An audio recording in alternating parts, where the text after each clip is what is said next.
Have you ever experienced every photographer's worst nightmare? On my recent trip to Colombia, my R5 stopped working altogether. So in this episode, we will show you exactly what to do when your camera stops working in the field, how to troubleshoot it so you can get back into action. So Jan, you have recently moved into your new house. Congratulations. You got the keys from the realtor, opened the front door, forget about furniture.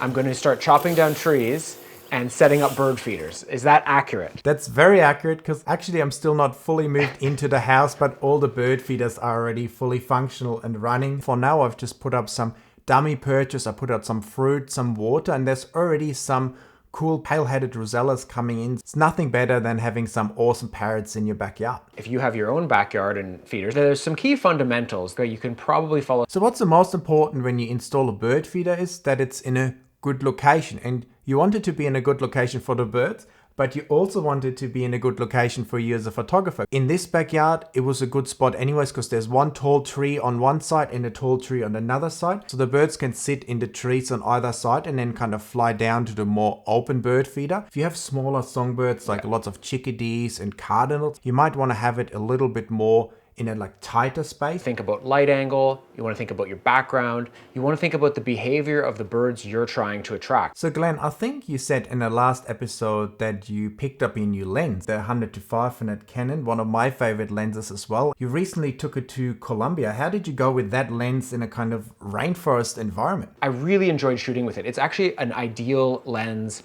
for when I'm guiding. If I'm on my own shoots, I'm probably going to use my 600 more often. It's just a really nice lens to use. It's got that amazing image stabilization. Tons of videos I shot are fully handheld and totally stable enough to use. How does the 100-500 compare to the 100-400 version 2? You have both lenses. I think your partner's using the 100-400 mostly, but what would you tell people that are on the edge? They have a 100-400 Mark II, but they know there's the 100-500, but it's kind of expensive. But you hear people like me saying it's super mega awesome all the time. So what would you do now that you have both lenses? Would you say upgrade? Is it worth it or not? Well, first of all, you outed me as to why I had to buy the 100-500. It's because my wife stole my 100-400. I wasn't in that much of a rush because I did have that 100-400. One of the things I was worried about with the 100-500 is that slower maximum aperture at f7.1 at 500 millimeters. At the 100-400, you're not losing anything. You're gaining an extra 100 millimeters. You're gaining way better image stabilization and the same or better image quality. So it's a really nice lens to use in the field, that's for sure. So now having both lenses, would you upgrade from the 100-400 to the 100-500? Or is it something that you say it's a nice luxury, but not necessary? If I didn't have a really good reason, I probably would still hold off a bit. I'm a bit more frugal than Jan with his camera purchases, but at one of the lodges that we were at on the tours that I was just leading, a lot of people were really glued to their tripods and to their big lenses. And we were shooting hummingbirds. And I said to people, you know what? Maybe use your zoom lenses and take it off the tripod and move around and find some different angles.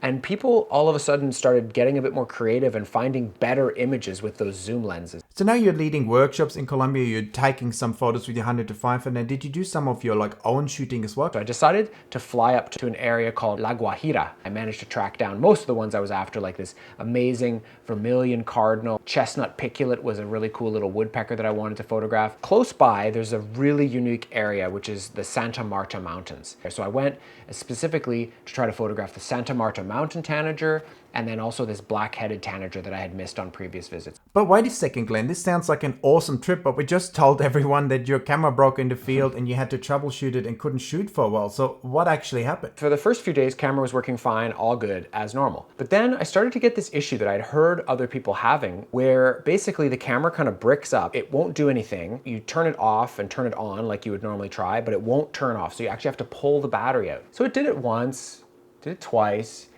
And before long, it was like in a morning shoot, I would have to be pulling the battery out 10 times. It was almost getting unusable. What are things that you can do in the field? I mean, there's probably not really a Canon camera repair shop in the remote mountains of Colombia. Camera's not working properly, obviously turn it off, turn it back on. If that doesn't work, pull the batteries out. If that doesn't work, you might want to reset your camera. Perhaps on the newer cameras, you can save your settings to a memory card first. So you can save all the settings and then reload them. Another thing you might want to check is the firmware up to date? Maybe something's happened with the firmware. Now I did all those things and I was still having the problem. So I thought, I'm just gonna take it all apart. I'm gonna clean all the contact. I had been charging the batteries with a third-party charger. So I thought, I'm gonna charge up all the batteries with the Canon charger. I'm gonna change the memory card out. I'm gonna clean all the contacts, put it all back together. Let's see how it goes. Second trip, 0 problems. So I can't tell you which of those one things did it, but these are some things you can try when you're in the field and your camera is not behaving as it should. The only issue I ever had was because of a faulty memory card.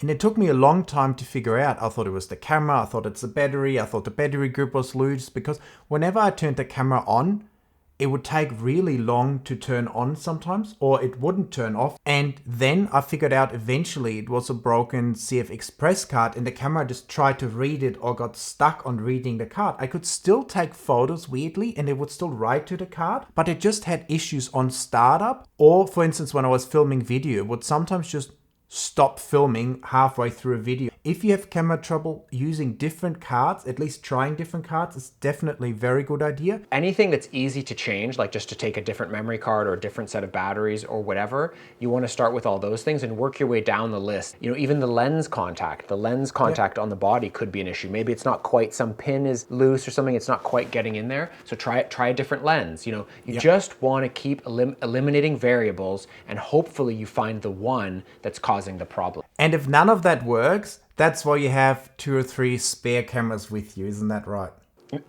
Well, that's certainly Jan's approach, is to just buy a whole bunch of cameras. But I would say, all joking aside, I would say you do, on any kind of photo shoot, on any kind of photo trip that means anything to you, you really do need to have a backup camera. Now, it doesn't have to be the same camera. You don't have to have 6 R5s like Jan does.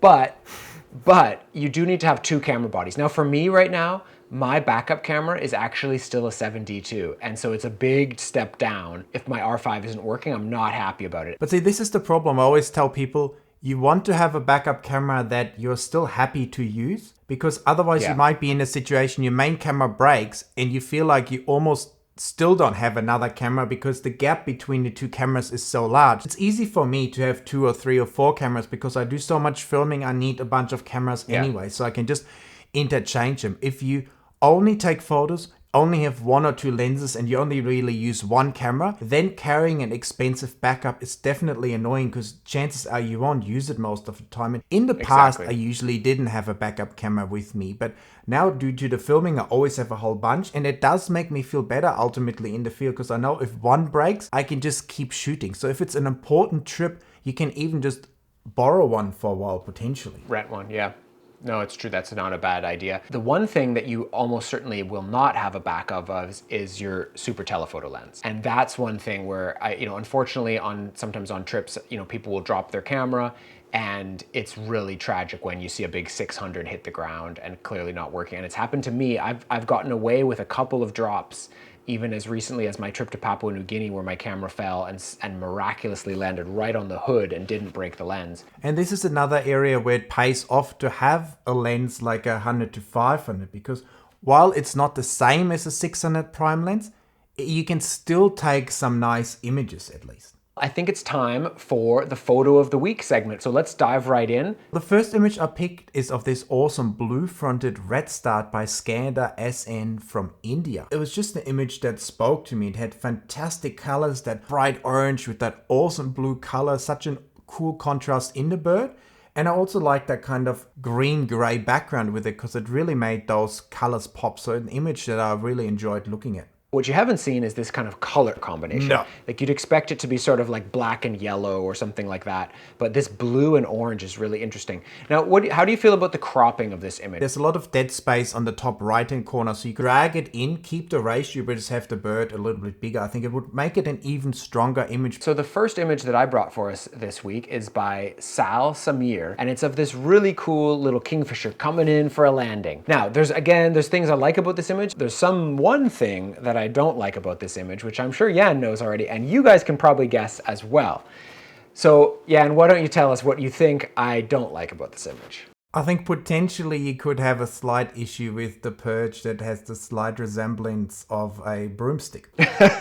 Yeah, well, there's a couple things. Yes, it's not an exciting perch, and it's also just a really, really, really chunky perch. The things I like, of course, the pose coming in for landing, that dark background where the bird really gets set off, and the photographer here had to do a good job with exposure control and making sure they knew what they were doing, because obviously this is something that would be very easy to blow out. But if there was ever a way to sort of swap this perch out, especially if this bird was hanging around an area, or maybe strap something a little bit to the top of this perch, that could really take this image to the next level. The second image I picked is of this amazing looking black-eared shrike babbler by Camille Harry Meenan. And I just thought it was a striking bird, amazing colors, amazing patterns.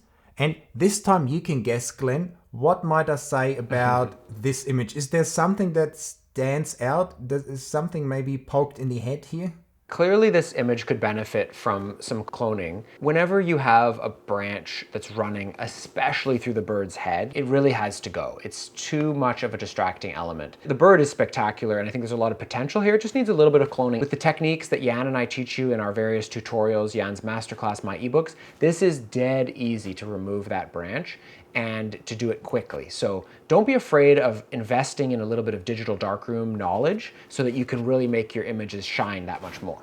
All right, so my next image this week is by Markus Wallmann. Did I say that right? Because he's from Germany. Pretty good. Yeah, pretty good. Markus Wallmann. Good, good. And it's of this beautiful, I think, great spotted woodpecker. What's good about this image is a lot of things, actually. Nice looking head turn, nice pose.